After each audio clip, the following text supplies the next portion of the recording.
Hey everyone, and welcome back to The Explainer. Today, we're diving into a really massive, frankly, wild paradox that's unfolding right now, on June 1st, 2026. Think of it like there are two distinct clocks taking away simultaneously on the global stage. On one clock, you've got this intense, high-stakes diplomacy happening, everyone frantically trying to broker peace. But on the other clock, we're seeing a rapid escalation of actual military action spreading across the Middle East. It's a situation where the words being spoken at the negotiating table are literally colliding head-on with the reality on the ground. So my goal today is to break down exactly what is happening, who all the key players are, and most importantly, how these seemingly distant events are creating a ripple effect that's going to end up right at your front door. To make sense of all this, we're going to untangle the timeline into four key parts. First, the fragile ceasefire. Second, the flare-ups in the Gulf. Third, the escalation in Lebanon. And finally, the global economic impact. Okay, let's dive right into part one, the fragile ceasefire, and honestly, the sheer diplomatic paradox we're dealing with here. To really get a sense of the disconnect happening right now, you just have to look at the messaging. It's giving us total diplomatic whiplash.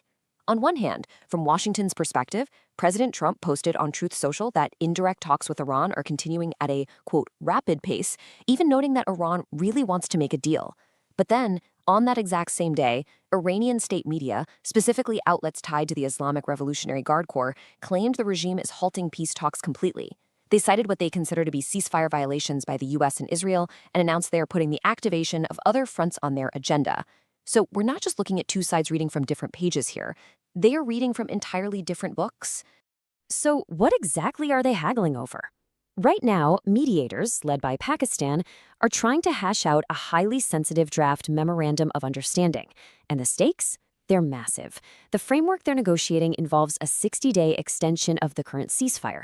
It also includes an agreement to reopen the Strait of Hormuz, which is absolutely crucial for global shipping, and it sets up a framework to restart talks on Iran's nuclear program. Plus, there's the whole issue of potential sanctions relief, which could unlock billions in frozen assets for Iran. But, securing any of this requires an actually stable environment, which brings us to our next major problem. Moving on to part two, the Gulf flare-ups and the stark military reality on the ground. Because while diplomats are trading drafts, the militaries are out there trading fire. Just look at this chaotic timeline from over the weekend to see how fast the ceasefire is deteriorating. On Saturday and Sunday, the U.S. military launched what it called self-defense strikes against Iranian radar sites and drone stations.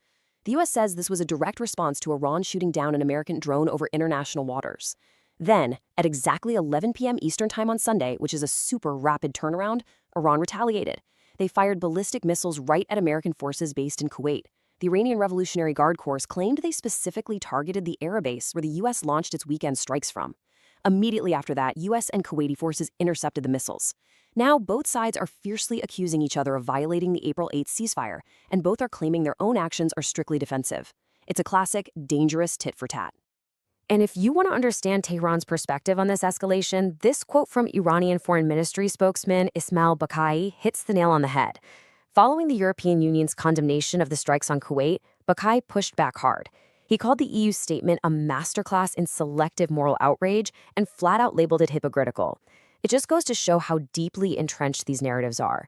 The U.S. and its allies see their strikes as vital deterrents, while Iran views them as unprovoked aggression that demands a military response. All right, part three, the escalation in Lebanon. This is the massive proxy complication in all of this, especially since Iran insists their ceasefire with the U.S. applies to all fronts, which unequivocally includes Lebanon. But here's the reality check. The conflict in Lebanon is escalating dramatically. Israeli forces just recently seized the medieval Beaufort Castle, and that is not just some symbolic victory. It literally marks Israel's deepest ground incursion into Lebanon in 2 decades. Israeli Prime Minister Benjamin Netanyahu called the capture a dramatic shift in their campaign against the Iranian-backed Hezbollah. On top of that, Netanyahu ordered the military to strike Hezbollah targets right in Dahia, a southern suburb of Beirut. So the conflict is actively being pushed out of the southern countryside and right toward the Lebanese capital. And we really can't discuss this escalation without pausing to look at this number, 3,433. According to the Lebanese Health Ministry, that is the number of people killed in Lebanon since this specific proxy conflict erupted between Israel and Hezbollah on March 2nd. Plus, there are over 10,000 more wounded. It's absolutely crucial to remember that behind all this geopolitical maneuvering, there is an immense, very real human cost happening on the ground. Now, what's really interesting about the messaging here is another staggering contradiction. Once again, the diplomatic claims and the military intent are just miles apart. President Trump announced that after speaking with Netanyahu and Hezbollah reps, all shooting will stop, and that Israeli troops heading for Beirut had actually turned around. But directly countering that, Prime Minister Netanyahu stated very plainly that the Israel Defense Forces will continue to operate as planned in southern Lebanon, and he repeated threats to strike Beirut if Hezbollah doesn't stop its attacks. This severe discrepancy, that is exactly why Iran is claiming the U.S. can't control its allies, and it's their core justification for suspending the peace talks. So why does a medieval castle in Lebanon or a radar site in Iran actually matter to you?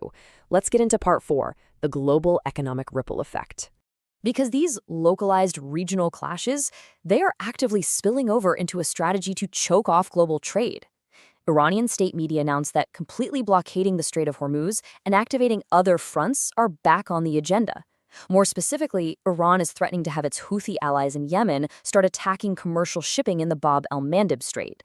They are explicitly framing this as a tactic to punish Israel and its supporters worldwide. To put that threat into perspective, let's look at the sheer scale of the vulnerability here. The U.S. military has already had to redirect 121 commercial vessels just to enforce compliance with regional maritime blockades. But look at how much the world relies on these specific waterways.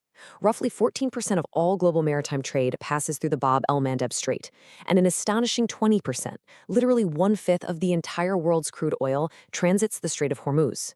By threatening both of these maritime choke points at the exact same time, they are essentially weaponizing the global supply chain. And here is the immediate, tangible consequence of that instability: $97.47.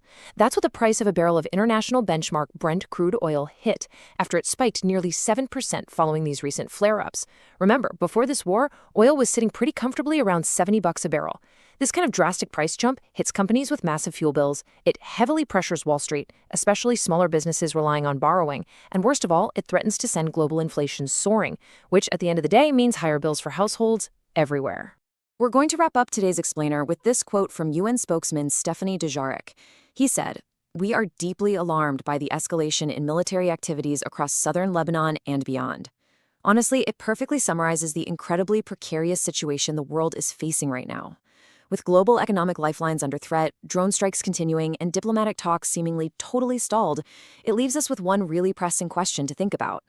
Just how long can a fragile framework of diplomacy withstand the daily reality of active military escalation before the clock simply runs out? Thank you so much for joining me, and stay